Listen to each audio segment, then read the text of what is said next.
Nakakatuwa po na pagpasok pa lang po ng kwento, ramdam na po yung sayo nung members natin na, wow, nakabalik na tayo sa church!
Praise the Lord. Haba nun, ha?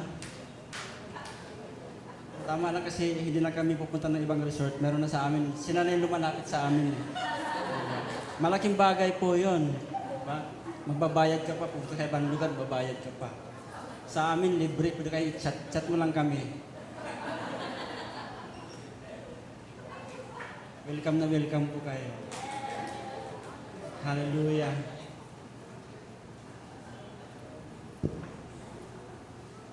Ayan na. Sabi ko kanina, magti-10 o'clock na. Sabi ko, Pastor Rani, wala pa yung mga member natin, yung mga member ng church. Asa na kayo mga Kristiyano? At wala pa. Sabi, Pastor, hayaan mo lang, darating din yung mga yan. Ayan.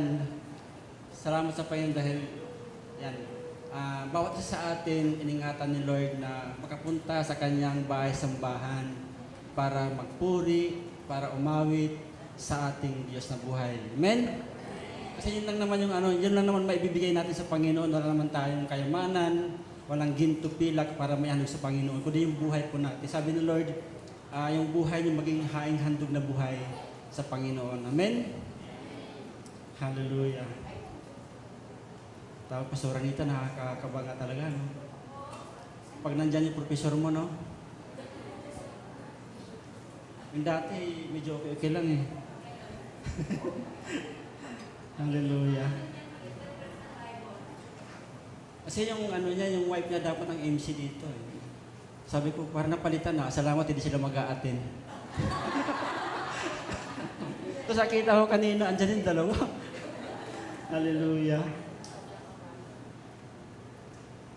Sige po. Sabihin ko, good morning po sa ating pong lahat at sa mapagpalang umaga po sa ating pong lahat. Purihin po ang Diyos. Ayan po,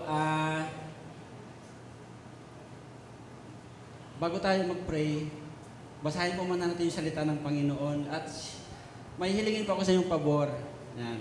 Kayo po ang magbabasa ng talata po natin. Okay lang po ba yun? Amen. Sige po, text po natin. Kita po ba dyan? Parang ayaw mo lang magbasa.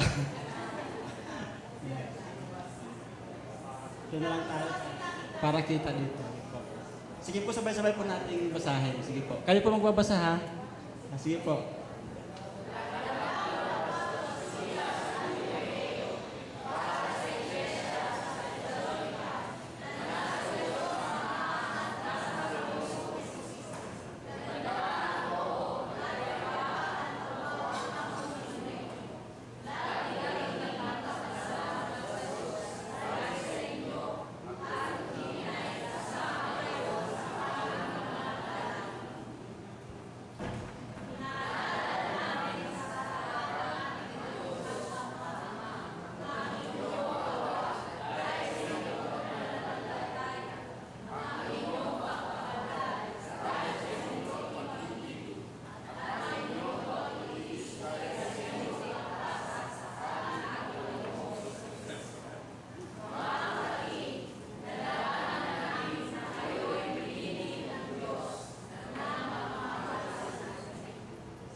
salamat po. Tayo po manalangin. Dakilang Diyos, sama namin kami po ay patuloy nagpapasalamat at nagpupuri sa iyong kadakilaan, sa amin po mga buhay. Maraming salamat po, Panginoon, sa napakasagana mong habag sa amin, Lord God. Dinako mo kami sa lugar na ito upang muli kami ay makapagsama-samang sumamba sa iyo, Panginoon, at sama-sama kami na makikinig ng iyong mensahe, Panginoon. Lord, akin pong itinataas sa iyong gawain ito. Hinihiling ko po ng iyong abang lingkod ay gamitin mo lamang instrumento mo at ang banal pong Espiritu ang isang magsalita sa aming kalagitnaan, isang mangusap sa aming kalagitnaan, Panginoon. Lord, ibinibigay po ang lahat ng ito sa iyong mga kamay. Pinagkakatiwala ko ang lahat sa iyong mga kamay, Panginoon. At ang bawat isang narito, Panginoon, dalangin ko po na ikaw po ang siyang magbukas, Panginoon, ng aming espiritual na pandinig upang marinig po namin ang mensaheng nais mo sa amin, Panginoon, na maiparating mo sa amin, Lord God. At kayo din po, Panginoon, yung espiritual na mata po namin upang makita po namin, Lord God, ang nais mo para sa amin. Ito po ang aming dalangin sa pangalan ni Jesus. Amen. Ayan, good morning po muli sa ating lahat. Maraming salamat po sa pagbasa po ng salita ng Panginoon. Siguro may idea na kayo kung ano po yung mensahe po natin. Ano yung pamagat ng mensahe po natin ngayong umaga. Sino po sa atin yung mayroong mga iniidolong mga modelo? Pinakita na yung natin, yung pamagat po natin. Sino sa atin mayroong mga iniidolong modelo sa buhay po natin? Karamihan sa atin siguro meron naman yung mga, lalo na sa mga kabataan, di ba? Meron silang mga iniidolo. Ano ba yung dahilan? Bakit iniidolo po natin sila? Ayaw sumagot Yan. Sa mga Bible character, sino po yung mga iniidolo natin sa pananampalataya sa Diyos? Sino po yung mga hinahangaan natin, mga Bible character? Hina, Si Job. Sino pa? Pablo, David. Bakit po natin sila hinahangaan? Ano po yung nakita natin sa kanila? Pananampalataya, siyempre. Ano pa? Sa mga anak natin, ganun din, di ba? Karamihan sa mga anak natin, yung iniidolo nila, yung tatay nila, o kaya yung nanay nila. Natural naman yun, di ba, sa mga anak. Pag nakita nila sa tatay nila, yung gusto nilang, yung ugali nila, lalo na pag laging nililibre, nilalabas, tinitreat sa labas, ba, idol na idol nila yung tatay nila, yung nanay nila. Pero pag hindi, ewan ko na lang, no? Ayan po, bakit po natanong gano'n? Kasi ito po yung mensahe po natin, mga modelo ng tunay na pananampalataya. Amen? Bakit mahalaga sa isang Kristiyano, isang mananampalataya, yung pagiging modelo niya sa pamilya, modelo sa katrabaho, modelo sa mga kaibigan, kung nasaan man tayo. Bakit mahalaga yung pagiging modelo natin bilang mga mananampalataya? Nabasa po natin kanina sa mga talata kung ano po yung naging resulta, yung pagiging magandang halimbawa o huwaran ni na Pablo, Silas at Timoteo. Amen? So yun po yung inaasahan sa atin ng Diyos bilang mga mananampalataya. Amen po ba? Amen? Amen. Sige po, yung ano po natin, first, slide po. Naging modelo sila sa paglilingkod sa Panginoon.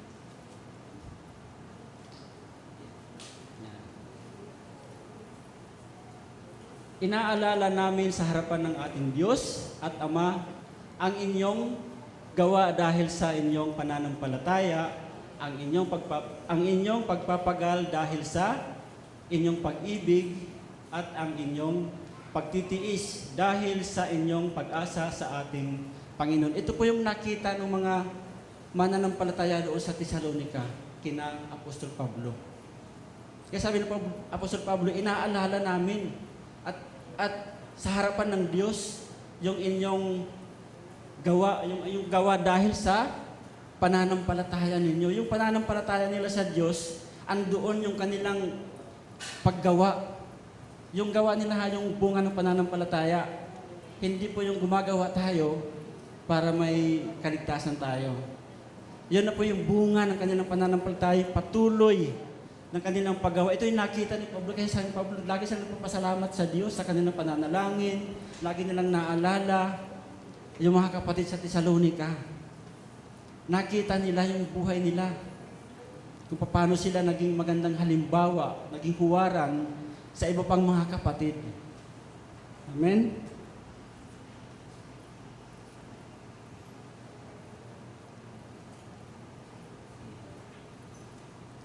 Next verse po natin. Yan. Sa 1 Thessalonians chapter 4 verse 10. At ito na nga ang ginagawa ninyo sa mga kapatid sa buong Macedonia, gayon man ipinapakiusap pa na rin namin sa inyo, mga kapatid, na pag-ibayuhin pa ninyo ang pag-ibig ninyo. Yan, ang ninyong pag-ibig. Ang inyong pag-ibig. Yan. Kasi nakita ni Pablo yung pagmamahal nila sa isa't isa, yung pagmamahal sa mga kapatid.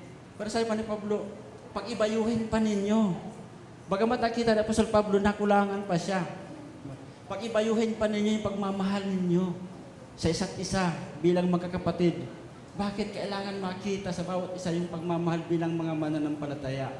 Lalo na sa atin, di ba mga kapatid? Tayo bilang mga mananampalataya, dapat sa atin mismo makita sa atin yung pagmamahal natin sa kapwa natin mananampalataya sa mga kapatid natin. Kasi ikaw yung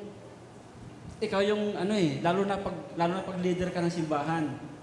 Karamihan yung mga member natin nakatingin sa iyo, nakatingin sa atin kung paano tayo mamuhay, kung paano natin ipamuhay yung salita ng Diyos na tinanggap natin sa Panginoon. Amen? Yun po yun. Yung next slide po.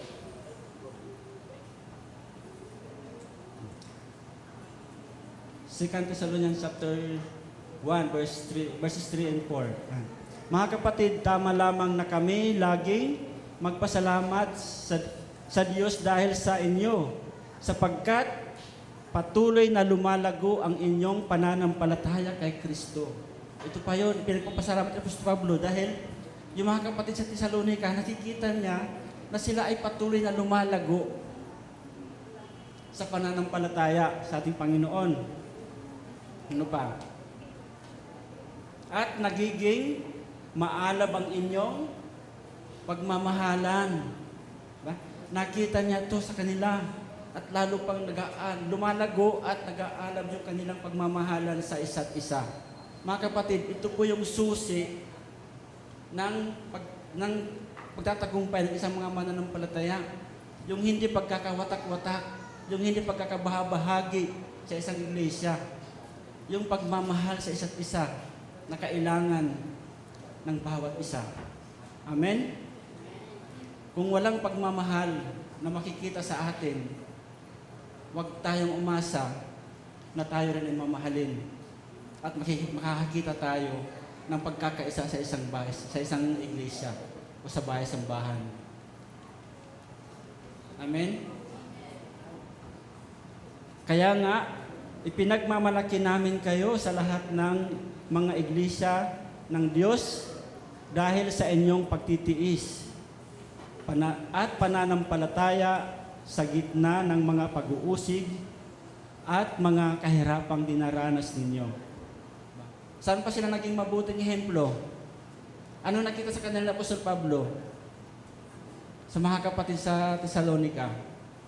Sabi diyan, dahil sa inyong pagtitiis at pananampalataya sa gitna ng mga pag-uusig, nakita sa kanila yung pagtitiis nila na kahit inuusig sila ng ibang mga tao, dumaranas sila ng kahirapan. Tayo kaya mga kapatid, paano tayo mag-response kapag dumating sa atin yung pag-uusig, pagsubok o kahirapan ang nararanasan po natin? Paano pag dumating sa'yo yung resort sa bahay mo? Makapagtitiis ka pa kaya makakapagpasalamat ka pa sa Panginoon, mababalitaan ng ibang mga kapatid mo, nagpapasalamat ba sila? Sinasabi ba nila, Lord, salamat sa mga kapatid na ito. Lalo mo silang tulungan, ingatan.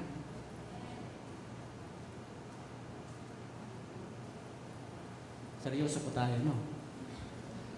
Amen? Kahit na maraming pagsubok, kahit na maraming dumarating sa atin buhay, andun pa rin magtiis tayo na mayroong kagalakan sa ating mga puso pa rin. Amen?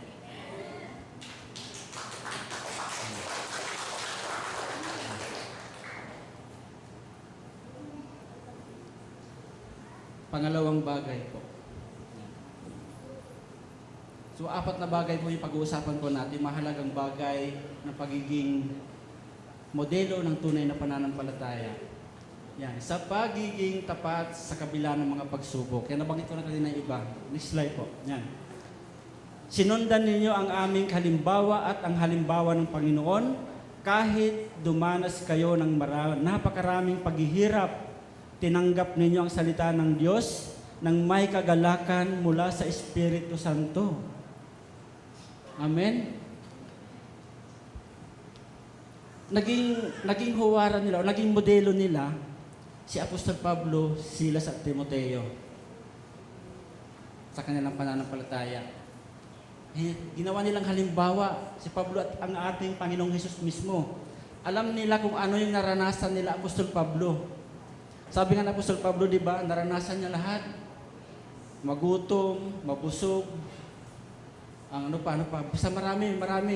Nabingit sila sa kamatayan ng maraming beses. Andun pa rin yung kanilang pagtitiis at pananampalataya sa ating Panginoon. Nagpatuloy pa rin sila. Ito yung nakita ng mga mananampalataya doon sa Thessalonica, silang sinundin ng halimbawa. Ang ating Panginoong Hesus mismo. Alam nila kung anong pinagdaanan o nangyari sa ating Panginoong Hesus habang siya nasa lupa. Siya nagkatawang tao. Sila yung sinang halimbawa ng mga mananampalataya Diyos. Tayo po mga kapatid, sa buhay po natin, sino po yung sinusundan nating halimbawa kapag dumaranas tayo ng mga ganitong pagsubok? Napakarami, sabi yan, napakaraming pagsubok dinanas nila. Hindi lang si Karina, hindi lang si, sino yung sumunod kaya si Karina? Amen? Amen. Yan. Sabi niyan, marami silang dinaan ng pagsubok. Pero dahil nakita nila sa mga naging modelo, naging huwaran nila, na kahit sila, dumanas sila ng napakaraming pagsubok, nagpatuloy pa rin sila sa Panginoon. Kahit nabingi sa iba't ibang uri ng kapahamakan, nagpatuloy pa rin sila. Tayo din. Magpatuloy pa rin tayo. Patuloy tayo sa Panginoon kahit na anong hirap, kahit na anong pagsubok, kahit anong pag-uusig ang danasin po natin. Magpatuloy pa rin tayo sa Panginoon. Amen? Kasi yung pag-asa po natin, wala sa kanila. Ang pag-asa po natin ay nasa Panginoong Hesukristo.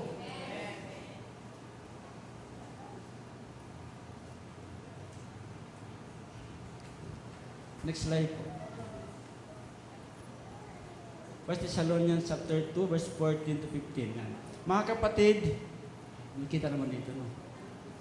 Ang nangyari sa inyo, tulad ng nangyari sa mga iglesia ng Diyos, sa Judea, sa mga nananalig kay Jesucristo, inuusig kayo ng inyong mga kababayan. Sabi niyo dyan, katulad din ng nangyari sa iglesia ng Diyos, sa iba pang mga mananampalataya, naranasan din ng iba. So hindi lang yung mga taga-Thessalonica, hindi lang sila Apostol Pablo, ang dumanas ng pag-uusig, paghihirap.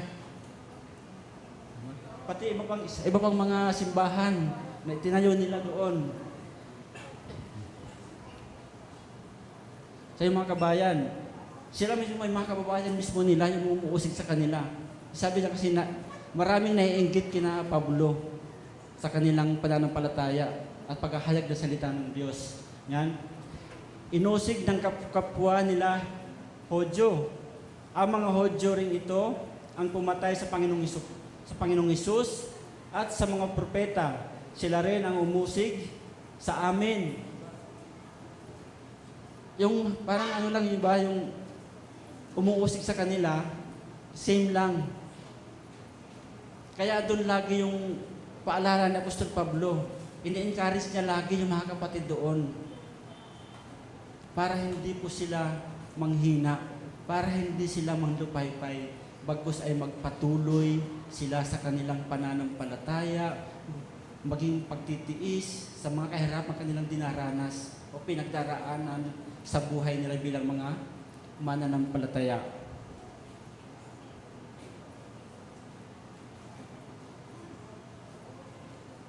Next slide po.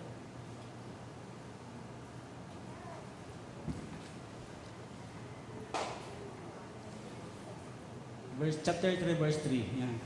Upang hindi manghina ang sinuman sa inyo dahil sa mga pag-uusig, alam ninyong ang mga pag-uusig ay bahagi ng kalooban ng Diyos para sa atin.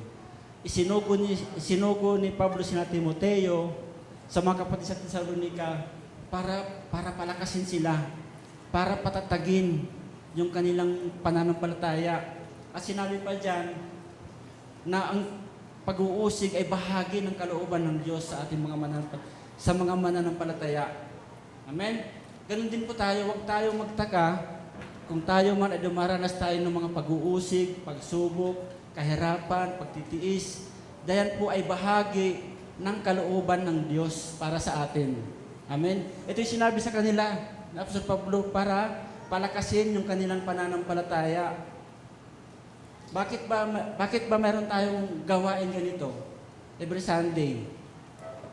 Bakit tayo may mga Bible studies? Bakit tayo may prayer meeting? Bakit may Dorcas Mugia? Sugo ba yun? Domo. Sugo. Kasi lumalabas lagi sa di ba? Sugo.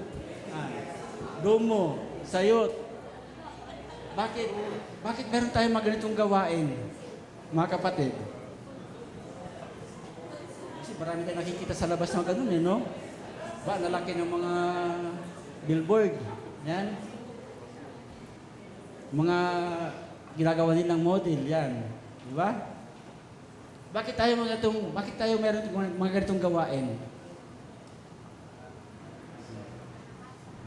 Bakit tayo ginagawa ito, mga kapatid? Subukan mong huwag mag-attend ng mga ilang linggo lang. Ikaw mag-isa ka lang sa bahay mo. Ano mangyayari sa pananampalataya mo? Ba? Nandito tayo, kaya meron tayong mga ganitong gawain para magpaalalahanan tayo. Para magpalakasan tayo sa ating pananampalataya. Hindi para magpahinaan. Amen?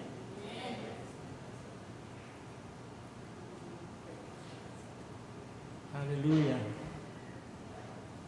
Yan po yung sulat ni Apostol Pablo sa mga taga-Thessalonica.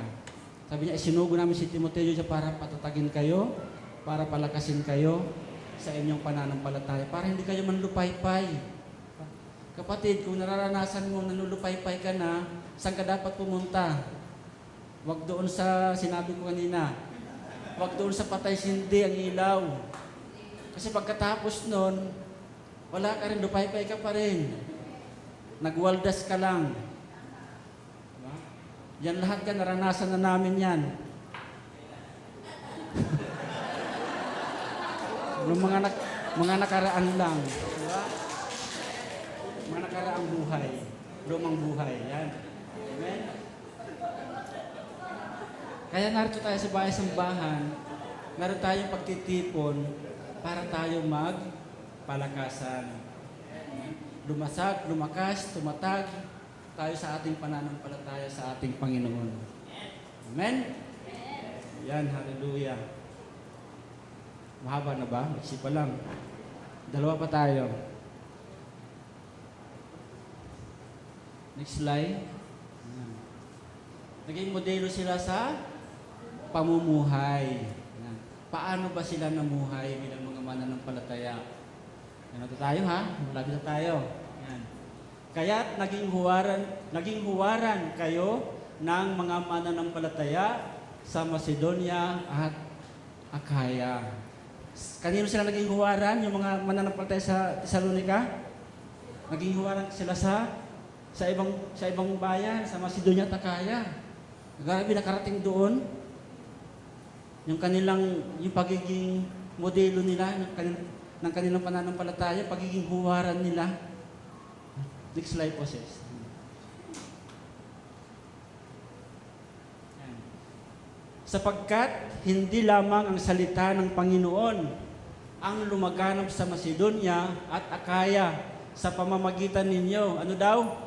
Hindi lamang yung salita ng Panginoon ang lumaganap sa Macedonia at Akaya sa pamamagitan nila sa mga mananampalataya sa Thessalonica. Ang inyong pananampalataya sa Diyos ay nabalitaan sa lahat ng dako.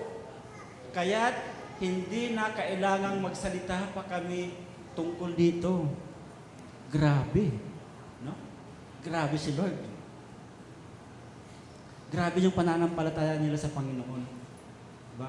Sa kabila ng kanilang pinagdaraan ng hirap, pagtitiis, pag-uusig, nakita sa kanila yung pagiging tunay na modelo ng pananampalataya sa Diyos.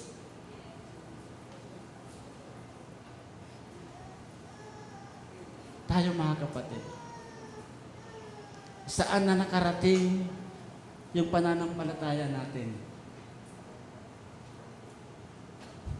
Baka doon sa ano? Saan na nakarating yung pagiging ehemplo natin? Tayo ba bilang mga mananampalataya ay nagiging kalakasan ng ibang mga mananampalataya, mga kapatid natin? Nakikita ba sa atin yung pagiging modelo bilang isang tunay na mananampalataya? O baka nandoon pa rin tayo sa lumang buhay natin? Doon sa may nababalitaan ako. Balita lang naman. Pero may mga nakakita ng balita.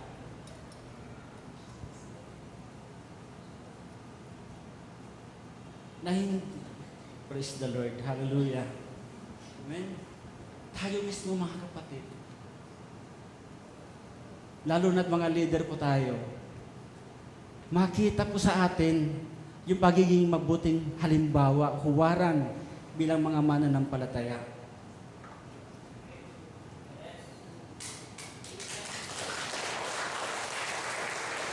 Paano po tayo magiging ehemplo nila kung sa atin mismo hindi makita yung pagiging tunay na mananampalataya?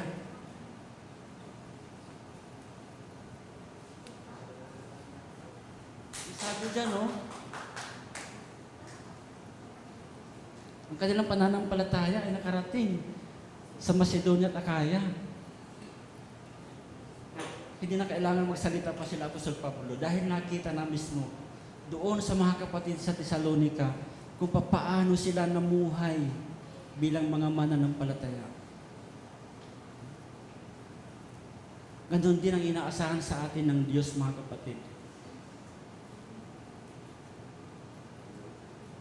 Na tayo man bilang mga mananampalataya, makita rin sa atin ang pagiging modelo ng tunay na pananampalataya. Amen? Di ba kapag pag isang modelo ka, kaya natin sila ina-idol, di ba? Dahil may nakita tayo sa kanila. Mga bagay na gusto natin, mga bagay na gusto natin tularan. Yung mga mananampalataya sa Thessalonica, yun ang nakita nila kina Apostol Pablo. Yung pagiging modelo ng tunay na pananampalataya.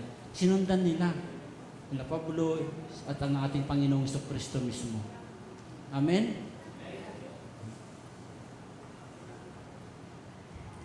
Meron pa? Next slide po. Sabi dyan, ang mga taga roon na rin ang nagbabalita kung paano ninyo kami tinanggap, sila rin ang nagsasabi kung paano ninyo tinalikuran ang pagsamba sa mga Diyos-Diyusan upang maglingkod sa tunay na Diyos. Sino nang babalita kina Pablo? Sino nagbalita?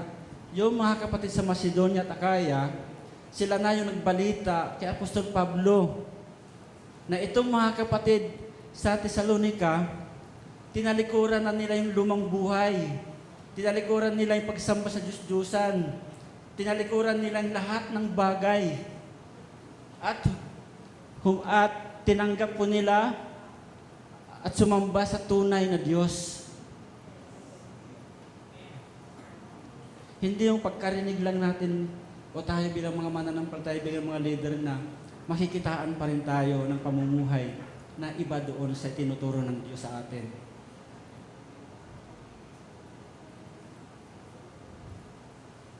Amen? Parang ano lang yan, parang, halimbawa may gawain, halimbawa yung Bible study sa Tilagaan. May nagbalita kay Pastora, yung mga kapatid natin sa Tilagaan o sa Mascap, sa Isidro, ang ano nila, talagang ano na sila, lumalago sila sa pananampalataya. Yung dati nilang pamumuhay, lumalago na sila, yung pamuhay nila dati, iniiwanan na nila, at sumasamba sila sa tunay na Diyos. Ano magiging natin ng senior natin? Ba? Uy, salamat sa Diyos. Lagi mo silang ipagpapasalamat sa Panginoon. Ito yung ginawa ni Apostol Pablo, lagi niya isinasama sa panalangin, sa pagpapasalamat sa Diyos dahil sa nangyari sa mga kapatid sa Thessalonica. Lagi siyang pinagpapasalamat, lagi. Dahil nabalitaan niya na ganito pala sila. Umaalab yung kanilang pagmamahal sa isa't isa at lumalago sa pananampalataya. Amen? At ito po yung inaasahan sa atin ng Diyos. Talikuran, ang anumang bagay, o lumang nakagawian na po natin sa buhay po natin. Amen? Meron pa, no? May isa pa. Yan. Number 4, sa pagtanggap sa salita ng Diyos. 1 Thessalonians chapter 2, verse 13. Kaya nga, palagi kami nagpapasalamat sa Diyos sapagkat nang ipangaral namin sa inyo ang kanyang salita, hindi ninyo ito tinanggap bilang salita ng tao. Yung pagtanggap ng mga tao doon sa Thessalonica sa salita ng Diyos, hindi nila tinanggap ito bilang salita ng tao. Si ano lang naman yan, salita Wala yan. Okay lang yan. Sila lang naman yan Si Pastor Rani lang naman yan, Pastor Boyd lang naman yan. Wala yan. Si Brother Ricky lang naman yan. Salita, hindi naman si God yan Ba? Tinan mo sila. Tinanggap nito kundi bilang tunay na salita ng Diyos. Tinanggap nila yung pangaral sa kanila bilang tunay na salita ng Diyos mismo. Nakadepende po sa atin kung paano po natin tanggapin ang salita ng Diyos sa buhay po natin. Nakadepende po sa atin kung paano tayo magre-response sa itinuturo ng salita ng Diyos. Nakadepende po sa atin kung paano natin ipamumuhay yung salita ng Diyos. At doon lamang makikita yung pagiging epektibo sa buhay natin ng salita ng Diyos. Amen? At ito po yung nakita nila Apostol Pablo sa mga taga-Thessalonica.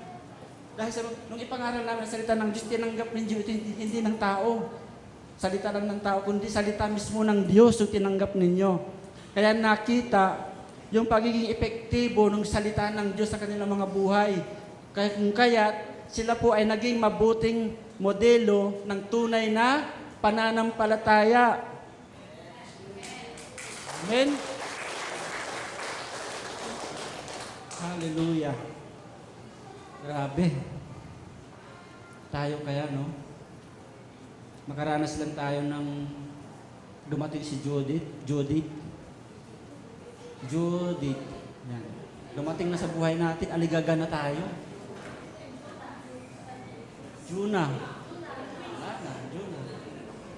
Wow, sa tayo pong bayan. Kaya ano, di ba, sa kapitbahay, meron Bombay na pupunta doon. Baka pwede natin kausapin. Kasi ganito, tawagan natin, baka meron. Hindi natin alam kung anong gagawin natin. Nawawala na yung pagtitiis natin. Nawawala na yung pananampalataya natin sa Diyos. Wala na. Wala na. Tapos nautangan pa natin, hindi pa mananampalataya. Ano ba yan? Kristiyano yan? Born again ba yan? Sabi nila mayaman ang Diyos nila. Bakit tayo pang inuutangan? Mabuting halimbawa po ba yon? Sabi ng Bible, ang pagpapala ang susunod sa inyo. Hindi kayo ang mangungutang, kundi kayo ang magpapautang. Hallelujah.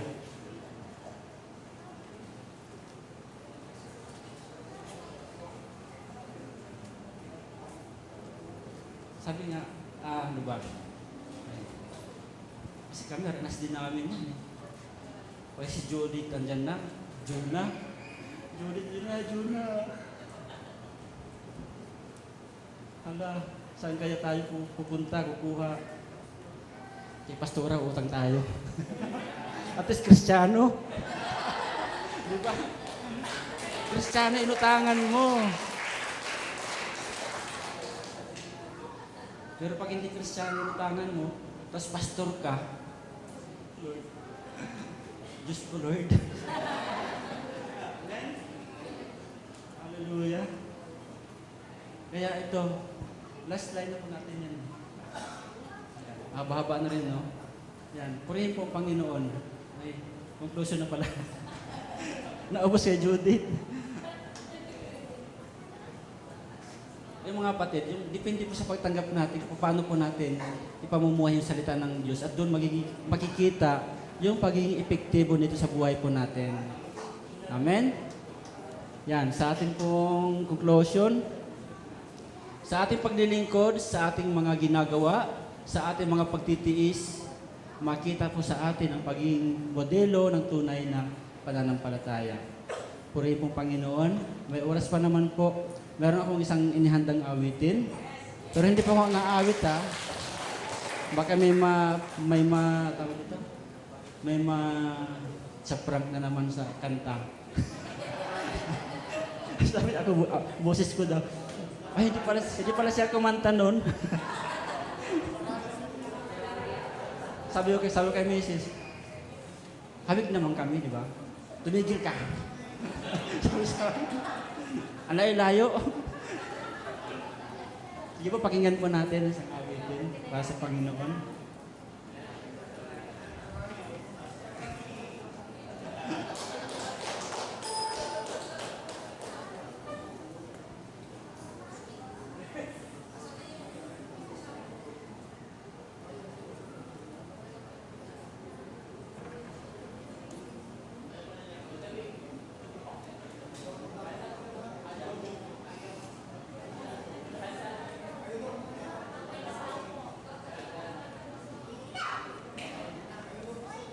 Inulit-ulit pa naman kagabi yun. ayaw.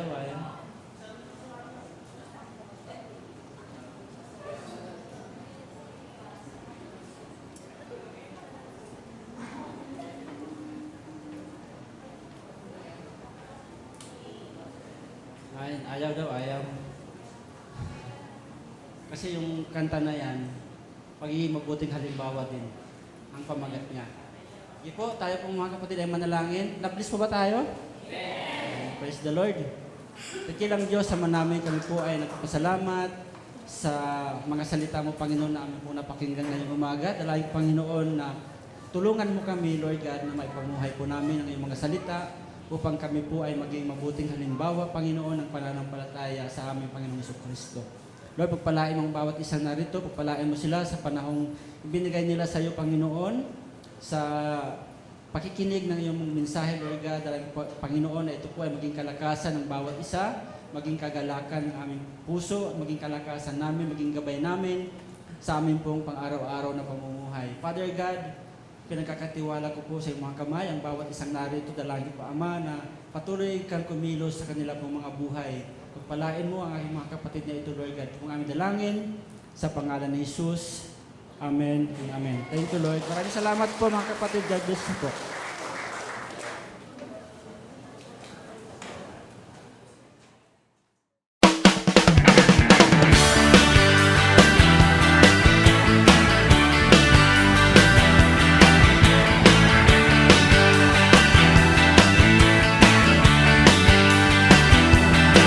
Oh God, you've been so good to me. You came and found this orphan and you brought me right into your family. Oh yeah. Oh God, you've been so good to me. You threw away my past and you never count my sins against me. No, thank you, Lord.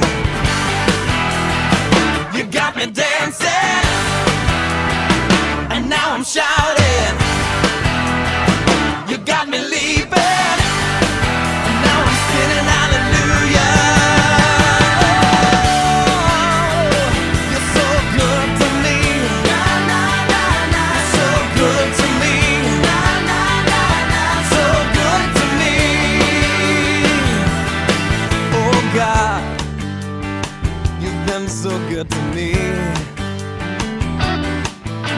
And every day I wake up, I breathe another breath of your mercy. Oh God, you've been so good to me. And my delight is in you, 'cause I know that your hand is upon me. Oh, you got me dancing, and now I'm shouting.